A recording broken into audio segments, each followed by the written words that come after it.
Water is life. We all need clean water to live, and that includes not only people, but all plants and animals. It is an essential resource. Think to yourself, how do we use water? How do animals use water? How do plants use water? Hello, my name is Barbara Eden. I am an educator at the Minneapolis Institute of Art. I will be your guide today for your virtual tour called Water is Life. Before we begin our tour, take a minute to grab a pencil and paper for some activities that we will do together during the tour. On our tour today, we will be looking at 6 artworks from the collection of the Minneapolis Institute of Art, all of which illustrate these key ideas. We will look closely at each of the artworks to figure out what we see and what it says about the importance of water. I will be asking you throughout the tour to look closely at the artworks. I will also be asking you a few questions at each artwork. You can talk about your answers with others around you, or you can answer them in your mind if you are watching this alone. What do the words "water is life" mean to you? A few years ago, for many Dakota and Lakota people fighting for water rights on their lands, the words "water is life" became a way of expressing the danger posed by running oil pipelines through their land. They raised awareness across the country about our responsibility to keep water clean and healthy for all the people, plants, and animals that rely on it. The concept, however, was not new. Think about the importance of water to all living things. To many Native Americans, water is more than life. Water is a sacred medicine. They give thanks and love to water because without it, there is no life. Many Native American artworks at the Minneapolis Institute of Art were made to contain and celebrate water. The first artwork on our tour comes from a part of the United States called the Mississippian region. A Native American Quapaw artist made it over 500 years ago. The Quapaw migrated from the Ohio Valley in the Midwest by traveling down the Mississippi River to an area that is now the state of Arkansas. The artist made this vessel with clay from the earth, which was mixed with, guess what? Water, and formed by hand into this marvelous shape. This is called a 3-dimensional artwork because it is not flat like some of the paintings we will see later. Imagine holding it in both hands. Take a moment and look closely at this artwork. How would you describe this animal? What are some of its features that you are noticing? This is one of the primary beings in the ancient Mississippian belief system called an underwater panther. The underwater panther belonged to an underwater world and possessed great supernatural power. The prominent swirling pattern on its sides signifies water, while the eye markings allude to the animal's unusually keen vision. What colors do you see? Red and white were symbolic of opposing forces in nature. Think about light versus dark, or being above the water and then below the water. Pause the video. Get your paper and pencil and draw your own animal-shaped vessel. Here's another water vessel from hundreds of years ago. Think about all of the decisions artists make when they make water containers. Think about the purposes, the size, shape, design, and usefulness of materials like metal, clay, glass, or stone. They need to figure out when creating vessels to hold water. An artist to the King of Benin created this water container in the shape of a leopard. It was made hundreds of years ago and comes from the Benin Kingdom in West Africa.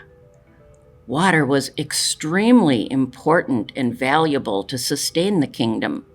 This vessel was used to wash the king's or Oba's hands during ceremonies celebrating his father who ruled before he did. Look closely at this special water vessel. Notice the hole in the top of the leopard's head. That's where the water was poured into. When court attendants tipped the leopard so that the Oba could wash his hands, the water came out of its nostrils. Look closely at the leopard and imagine holding it. It is about the size of a medium cat. Start at the tips of its ears, down its long face and nose. Go past those sharp teeth and down its spotted chest. Travel across its big claws. What did you notice? How do you think it would feel if you could touch it? What do you see that makes you say that? Take a moment to look slower. What was the first thing you noticed about this leopard? Why? What details are you seeing on the second or third look? How did the artist draw your attention to those details? It is made out of a hard, durable material called bronze. Some people call it an aquamanile. What do you suppose that word means? The beginning of the word is aqua, a Latin word meaning water. What other words start with aqua? What is an aquarium? Leopards are highly respected big cats that can strike fear into the heart of their enemies. It is a leader in the animal kingdom, having such qualities as strength, ferocity, and intelligence. Why do you think the Oba would want to use the leopard as his symbol? He even had live leopards captured and tamed. He kept them at the royal palace and paraded them on leashes during royal processions. What might you feel or think about if you were at a parade like this?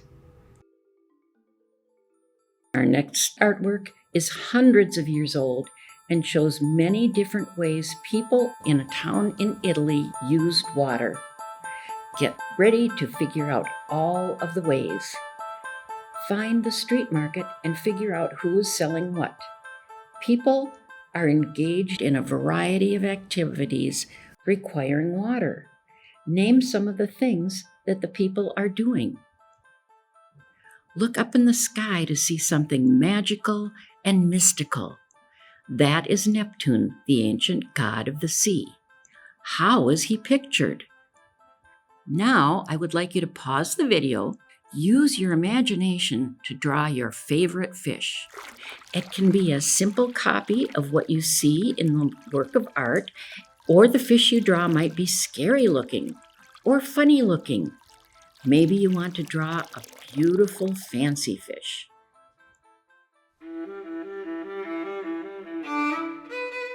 What is going on in this picture? Again, we see some fishing vessels, but these look different. They are not in a quiet harbor, but located offshore in a heavy sea. How can you tell it is from a long time ago? Imagine if you were on one of the boats. How would it feel and sound? Make those sounds and motions while you are looking. Find a boat that appears to be going to help. Before airplanes, ships were the best way to get from one place to another. Ships had to be engineered and built to traverse the water and carry large amounts of cargo. The world is made up of 5 oceans, covering 71% of the planet. Oceans provide valuable resources like food, minerals, and oil. How is water depicted here as both powerful and dangerous? Are you noticing the winds? How about the waves and currents? To yourself, describe the sky and remember how it appears, because we are going to compare this sky to the sky in our next slide.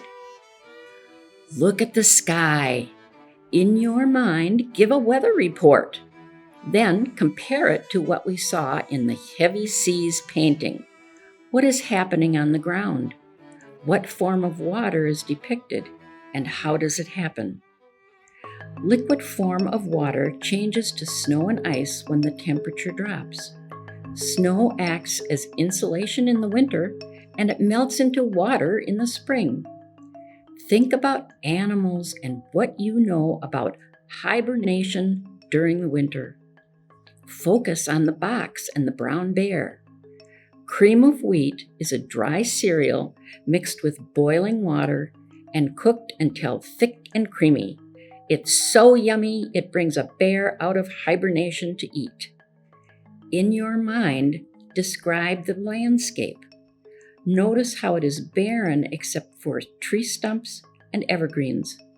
No other plants because they are covered with snow. Find the signature of the artist in the lower corner. He was known for depicting realistic wildlife.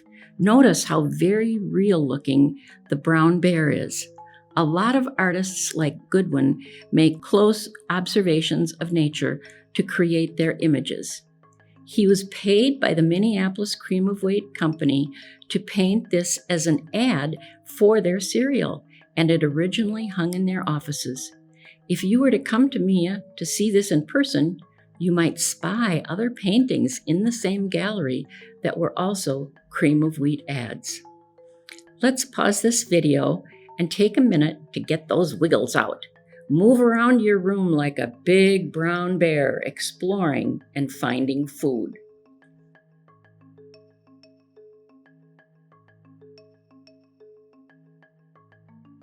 Here is something from China.